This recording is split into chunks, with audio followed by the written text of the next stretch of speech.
There's a line to a quarry at the end of Thomas's branch. It goes for some distance along the road. Thomas was always very careful to whistle here in case anyone was coming.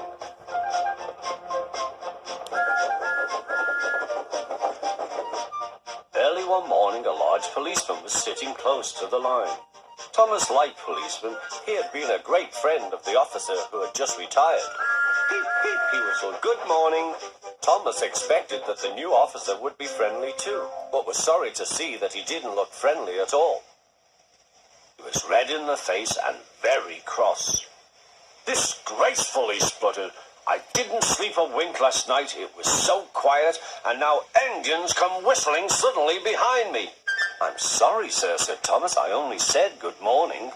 The policeman pointed to Thomas. "Where's your cowcatcher?" he asked. "But I don't catch cows, sir." "Don't be funny," snapped the policeman. He looked at Thomas's wheels. No side plates either, and he wrote in his notebook, "Engines going on public roads must have their wheels covered and a cowcatcher in front to protect people and animals from being dragged under the wheels if they stray onto the line. You haven't, so you are dangerous." "Rubbish," said Thomas's driver. "We've been along here hundreds of times and never had an accident." "That makes it worse," the policeman answered. He wrote "regular lawbreaker" in his book. Thomas puffed sadly away.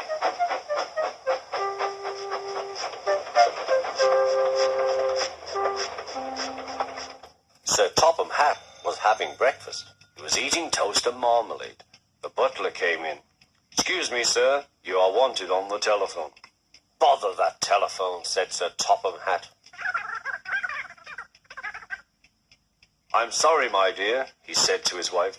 "Thomas is in trouble with the police, and I must go at once."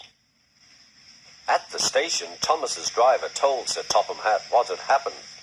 "Dangerous to the public, indeed. We'll see about that." Sir Topham Hatt spoke to the policeman. But however much he argued with him, it was no good. "The law is the law," he said, "and we can't change it." Sir Topham Hatt felt exhausted. "I'm sorry, driver," he said. "It's no use arguing with policemen. We will have to make those cowcatcher things for Thomas, I suppose." "Everyone will laugh, sir," said Thomas. "They'll say I look like a tramp." Sir Topham Hatt stared. Then he laughed. "Well done, Thomas. Why didn't I think of it before? We want a tram engine. When I was on my holiday, I met a nice little engine called Toby. He takes freight cars from the farms, but the trucks are taking over most of his work and he needs a change. He has cowcatchers and side plates. I'll write to his superintendent at once."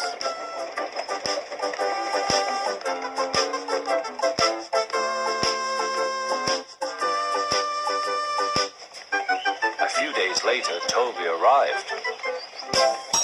"That's a good engine," said Sir Topham Hatt.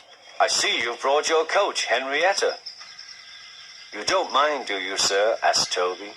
"The station master wanted to use her as a hen house, and that would never do." "No, indeed," said Sir Topham Hatt. "We couldn't allow that."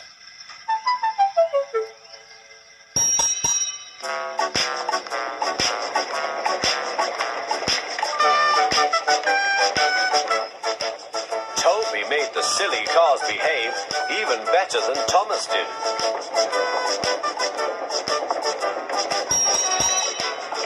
"Oi, you!"